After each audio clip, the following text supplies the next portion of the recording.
welcome to another bonus episode of Kill James Bond. And it's Girls' Night again. Girls' Night! Girls' Night! I am November Kelly. I am joined, as always, by my friend and co-host Abigail Thorne. Hello. I'm painting my nails, I'm twirling my hair and kicking my feet on the bed. Yeah, and we're talking about boys. It's great. But I'm not joined by my friend and co-host Devon because they are at Trans Pride with the largest camera I have ever seen in my life and 12 enormous sheets of film. Oh, I thought Dev was sick. I thought they were sick this week. They had a fever. I mean, maybe the fever is large format photography. Yeah, I've got a fever and the only cure is film. Silver salts. But yeah, no, so it's Girls' Night instead. And what it is the 2005 film Constantine. Yes, this was Dev's bonus pick. Continuing religion season. An adaptation of a comic book movie starring Keanu Reeves as John Constantine hunting down demons. And yeah, I think this one's interesting because it's post Matrix, but it's pre Marvel. So like Keanu Reeves is just like come out of the Matrix. He's like, right, I'm clearly an extremely well established leading man. We haven't invented John Wick yet. But clearly I can carry a fucking movie franchise. But like the Marvel apparatus and the DC apparatus wasn't there to take this character any further. So to be honest, if I was James Gunn, I would be backing a truck full of money up to Keanu Reeves' house and saying, please, can you reprise the role of John Constantine in the DC universe? Although he doesn't keep any of the money he's paid for his films, I hear. Interesting. Well, the problem is, this kind of is a John Wick film if your criterion for what a John Wick film is, as mine is a well-known character actor who you like and you go, oh, hey, it's that guy, goes, you really think you could defeat me, John? And then Keanu Reeves goes, yeah, that's a John Wick movie. By that metric, so is this. Pretty much, yeah.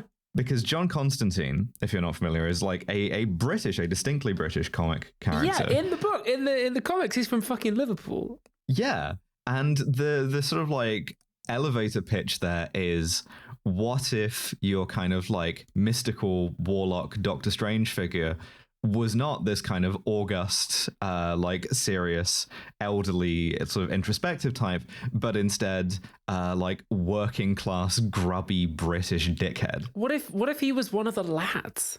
Yeah, and also what if he looked a lot like Sting? Because back in the day, you could just be like, I want to make a comics character who looks like Sting because I like Sting. And one problem with Keanu Reeves, you have to say, is that he doesn't look a lot like Sting. Also, his Liverpudlian accent is non-existent because he's not even attempting one, because the whole movie's set in LA. Where there are many demons. But yeah, shame that they lost out. I would have loved to see Keanu Reeves do a Liverpool accent. That would have been really good. But anyway. Yeah, but so we begin with the cheapest font on the menu, Arial. That's Arial, baby. Yeah. We get some titles that I genuinely had to stop and go, did they put those in on purpose, or is this like a kind of work in progress thing? Informing us that the Spear of Destiny, we remember this from like Indiana Jones or whatever. I'm pretty certain it's the Jesus getting crucified. Roman centurion stabs him to fulfill the kind of poke a dead body bucket list item. And that spear is like magically imbued with like divine power. Spear of Longinus, I think. Yeah, because that's the guy's name. And whoever holds it, will kind of like accrue great spiritual power and magical power. Cool. All right. Fine. That's not my guffin.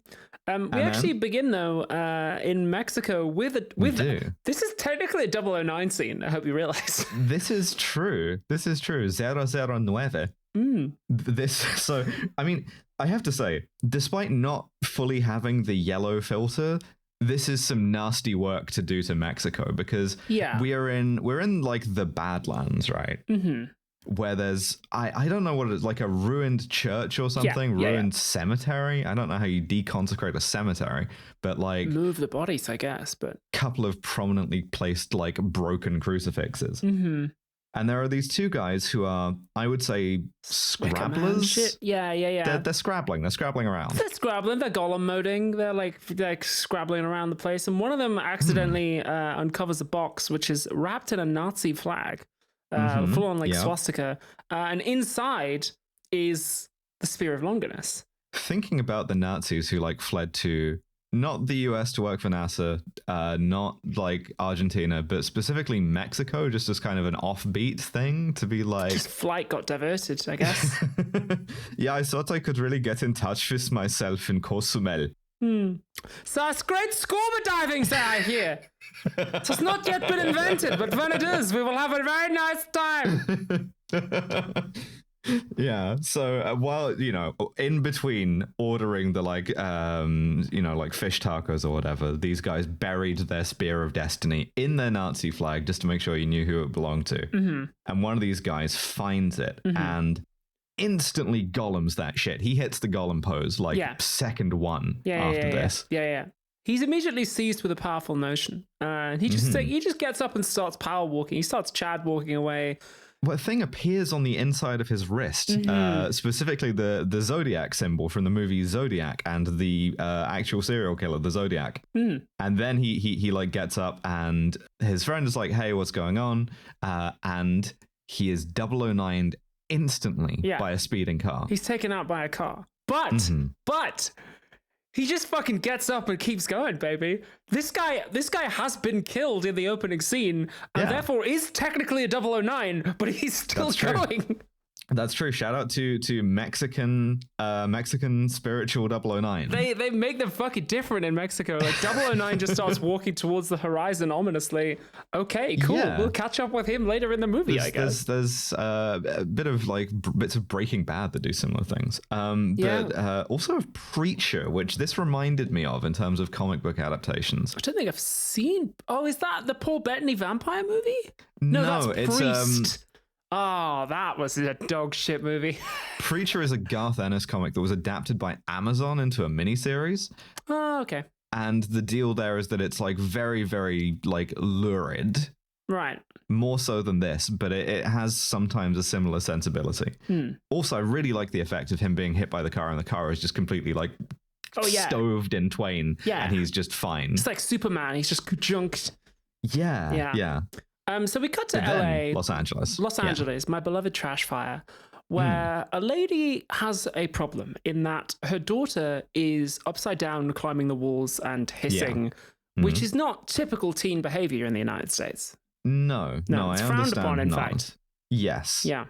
And so she is looking for like spiritual assistance. Yeah, she's like, I need an exorcist from the movie The Exorcist, because what's the kid's name in The Exorcist? Oh God, Little Miss Exorcist. She's climbing the walls. Her head's spinning around. She's vomiting. She's speaking backwards in Latin and shit. Whatever. Yeah, but so she does get a priest in. She gets the priest from The Exorcist in to do this. And in a sort of distinction from that this priest is like obviously terrified and out of his depth. And when John Constantine arrives on the scene, and I go, no, that is not John Constantine. He doesn't look anything like Sting. This priest has to be like, yeah, I knew I was out of my depth, so I called you Keanu Reeves. Yes, he's like, I'm a demolition man, and he's driven in a yellow cab. By a guy who I forgot was in this movie. Yep. But here he is, very young Shia LeBeouf. Hello to you, playing Chaz. Playing Chaz with a like, so they have a kind of like, he calls him his slave at one point, or rather Chaz calls himself John's slave, and John's like, no, you're my valued apprentice. But they do have a kind of like a full-time dynamic thing going on. It's kind of a Batman and Robin situation, emotionally too. Yeah, sort of troublingly so. I kind of like their little like repartee though. They're kind of like old married couple. Yeah, I will say as well that Shia LaBeouf does give a good performance in this. Like, you can see him auditioning for Transformers, and it's like, okay, yeah, all right. I think it was fucked up that they made that John Constantine made his apprentice wear like a flat cap as a kind of condition of his apprenticeship, because it looks fucking awful and he's stuck in it the whole movie. I don't know why, but I genuinely thought you were going to say chastity cage there. That is kind of the dynamic. He might do that too. I don't know. I don't know what Shia LaBeouf has going on ever, really.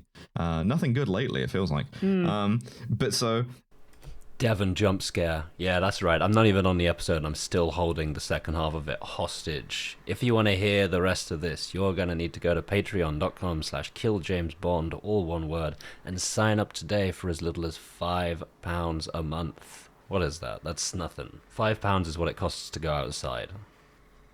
Got a return journey on one bus. You've got a fiver.